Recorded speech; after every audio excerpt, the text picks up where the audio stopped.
বিসিবির ডিরেক্টর এবং সভাপতির পদত্যাগের বিষয়টি আমি মিডিয়াতে দেখেছি, কিন্তু অফিসিয়ালি আমি এ বিষয়ে কোনো নিশ্চয়তা কিংবা বক্তব্য পাইনি। এ বিষয়ে আমরা আলোচনা করছি বিভিন্ন স্টেক হোল্ডারদের সাথে, ক্রিকেট সংগঠক, সাবেক ক্রিকেটার, এ বিষয়ে একটি ভালো সমাধানে পৌঁছানোর জন্য। এবং নারী ক্রিকেট বিশ্বকাপের বিষয়টিও এখনও প্রক্রিয়াধীন আছে। এ বিষয়ে আমরা আইসিসি সহ আরও যারা বডি আছে সবার সাথে আলোচনা করার মাধ্যমে একটি সিদ্ধান্তে পৌঁছাবে এবং আপনাদেরকে অবগত করব। এই বিষয়টি এখনও আমরা এ বিষয়ে প্রক্রিয়াধীন আছে, আলোচনা চলমান আছে। তো কোনো একটা সমাধানে পৌঁছানোর আগ পর্যন্ত আমি এ বিষয়ে কোনো মন্তব্য করতে চাচ্ছি না। খুব দ্রুত সময়ের মধ্যে আপনারা সুসংবাদ পাবেন, আশা করি আপনাদেরকে জানাতে পারবো।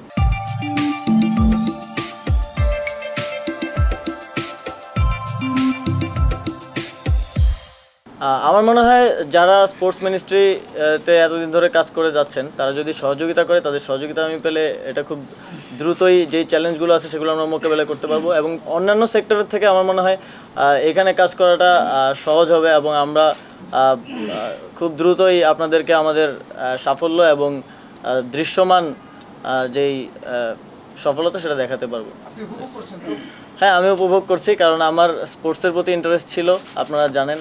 তো সেই জায়গা থেকে আমি উপভোগ করছি, বাট ম্যানেজমেন্টের জায়গায় অভিজ্ঞতা নেই, সেই অভিজ্ঞতা নেওয়ার চেষ্টা করছি।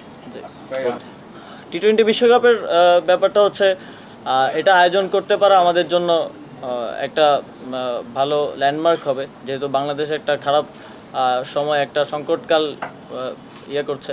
আবার একই সাথে যারা আমাদের মেহমান হয়ে আসবেন তাদের নিরাপত্তা নিশ্চিত করাটাও আমাদের দায়িত্ব। তো এই সব কিছু বিবেচনায় এটা তো শুধুমাত্র স্পোর্টস মিনিস্ট্রির মধ্যে আর নেই, এটা স্টেট ম্যাটার। তো ডক্টর মোহাম্মদ ইউনূস স্যার আছেন, আরও আমাদের স্বরাষ্ট্র উপদেষ্টা নতুন নিযুক্ত হয়েছেন। তো সবার সাথে আলোচনার ভিত্তিতে এই বিষয়ে আমরা একটা সিদ্ধান্ত নিব। আইসিসির সাথে আমাদের কমিউনিকেশন চলমান আছে, প্রক্রিয়াধীন আছে, দ্রুতই আপনাদেরকে এই বিষয়ে একটা সিদ্ধান্ত আমরা জানাতে পারবো আশা করি। আর বোর্ডের পরিবর্তনের বিষয়ে আমরা তো প্রথম থেকে বলে আসছি যে আমরা রিফরমেশন করব সিস্টেমে, ব্যক্তির না। তবে সিস্টেমকে যারা কারাপ্ট করেছে তাদের ব্যাপারেও পরিবর্তন আসবে, এটাও সুনিশ্চিত। তবে আমরা বোর্ডের পরিবর্তনের ক্ষেত্রে মনোযোগ দিচ্ছি বোর্ডের যেই কনস্টিটিউশন আছে, যারা নতুন দায়িত্বে আসবে কিংবা পাবে তাদেরকে সেই কনস্টিটিউশনে সেটাকে আরও ডেমোক্রেটিক করে গড়ে তুলতে হবে এবং পাশাপাশি যে অনিয়ম দুর্নীতিগুলো এতদিন হয়েছে সেগুলোও প্রকাশ করতে হবে, যাতে বাংলাদেশ ক্রিকেট বোর্ডকে নতুনভাবে সাজানো যায়। শুধু ক্রিকেট বোর্ড না, বাফুফে সহ অন্যান্য যে ফেডারেশনগুলো আমাদের অধীনে আছে সবার ক্ষেত্রে আমাদের একই পরিকল্পনা। এখানে কি সাবেক এবং বর্তমান যে সাবেক যারা আছেন তারা কি শেয়ার করছেন না?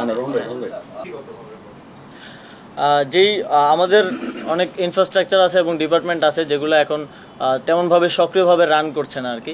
তো আমরা সেগুলোকে সক্রিয় করার জন্য সর্বোচ্চ চেষ্টা করব এবং এক্সিস্টিং যা আছে তাকে সর্বোচ্চ সক্রিয় করার চেষ্টা করা হবে। এবং যেগুলো এক্সিস্টিং না অলরেডি, যেগুলো আমাদের এখানে নেই, সেগুলোই এই ইনস্টিটিউট কাজ করবে এবং সেগুলোর জন্য ইন্সপেকশন করে আসলে এটা বের করা হবে যে কোন কোন ক্ষেত্রে কাজ করার সুযোগ আছে।